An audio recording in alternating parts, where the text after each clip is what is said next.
A graça e a paz do nosso Senhor e Salvador Jesus Cristo esteja com todos, amém? Amados irmãos e irmãs, é sempre uma satisfação imensa interagir com todos vocês, fazer novos vídeos, fazer novas transmissões. E estamos aqui mais uma vez para fazermos mais uma breve transmissão. Eu sou o pastor Daniel, estou passando aqui para fazer esse breve vídeo falando a respeito de uma questão que está aí fomentando na internet, bombardeando de uma certa forma, a respeito de um vídeo que foi feito pelo pastor José Wellington, um vídeo no qual o pastor José Wellington, da Assembleia de Deus, ele fala contra o uso da barba, e de uma certa forma proíbe aos líderes da Assembleia de Deus, aos ministros, o uso da barba. Então veja bem, será que o pastor José Wellington, ele defende essa tese de que é errado usar barba baseado na palavra de Deus? Nós sabemos que o pastor José Wellington citou alguns textos bíblicos para criticar o uso da barba, mas nós sabemos que esses textos foram citados fora do seu contexto, porque quando nós fazemos uma análise bíblica, uma análise teológica, uma análise da história tanto judaica como da história do cristianismo, nós percebemos que há muitas passagens mais favoráveis ao uso da barba do que contra ao uso da barba. Então veja bem, primeiro que tudo, nós precisamos entender que na cultura bíblica o uso da barba ela era comum e também respeitado.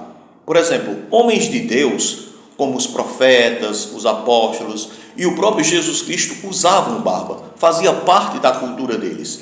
Em Levítico capítulo 19, versículo 27, a lei ordenava que os israelitas não destruíssem as extremidades da barba, mostrando que o uso da barba era associado à honra e ao respeito. Nós temos, por exemplo, o próprio Salmo 133, que inclusive é muito citado pelos irmãos, por muitos irmãos evangélicos, que o Salmo 133 diz: ó, qual bom e qual suave é que os irmãos vivam em união, é como óleo precioso que desce sobre a barba de Arão, comprovando claramente que Arão tinha barba, certo? E como nós sabemos que Arão era sacerdote, então Arão tinha barba. Então, de uma certa forma, se é vetado aos ministros não terem barba, então por que Arão tinha barba? Então veja que não tem consistência isso. Então veja mais. Então nós podemos entender que não há qualquer indício bíblico de que o uso de barba fosse pecado, certo? Ou fosse um certo tipo de vaidade. Não. Então veja bem, precisamos levar em conta que Jesus, como judeu, fiel à lei, fiel à Torá, ele cumpriu todas as ordenanças da lei mosaica, como podemos ver em Mateus capítulo 5, versículo 17.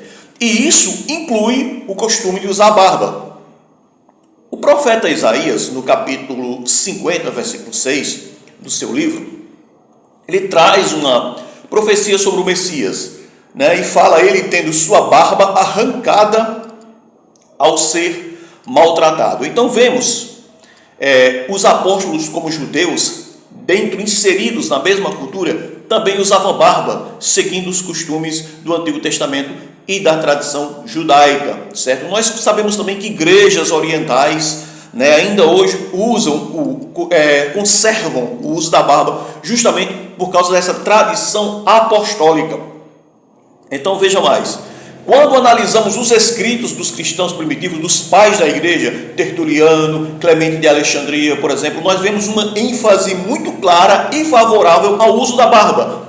E para esses pais da igreja, se depilar, tirar a barba, era visto como algo desonroso, certo? Então a gente vê que o pastor Wellington está completamente desconectado, tanto da história do povo de Deus do Antigo Testamento, como da história do povo de Deus do Novo Testamento, e da história também de um cristianismo histórico, certo?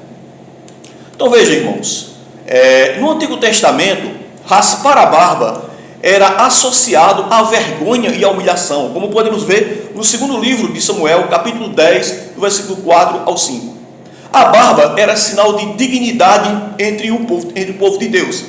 A lei proibia mutilações da barba, como vemos, por exemplo, a mutilação, tirar a barba era visto como algo como um costume pagão, né? Por exemplo, porque os pagãos tinham esse costume, mas o povo de Deus não tinha. Quando se tirava a barba, era sinal de luto, certo? De rejeição, etc.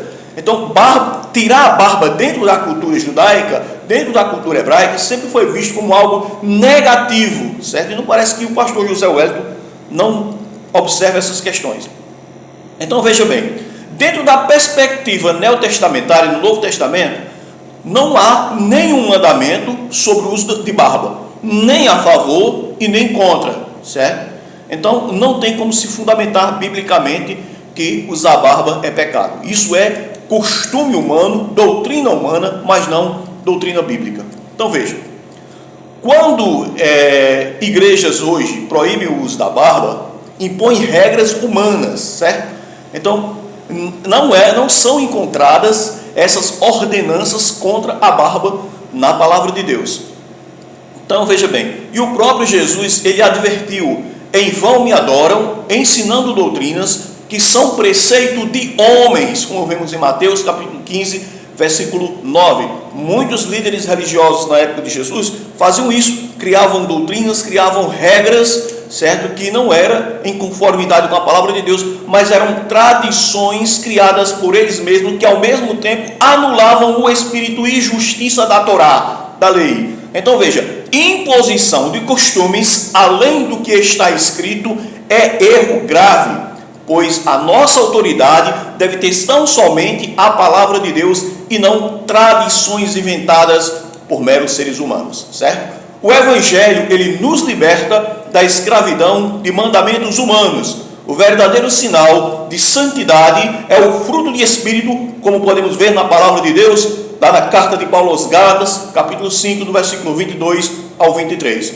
Então veja, Deus não leva em conta essa questão da aparência externa.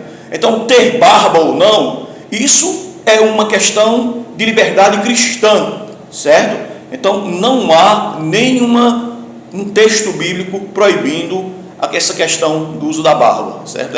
Essas proibições aí são proibições meramente humanas e não baseadas na palavra de Deus. Temos que ser obedientes à palavra de Deus e obedecermos ao princípio protestante, que é o princípio do sola escritura, ou seja, somente a Bíblia e a Bíblia só.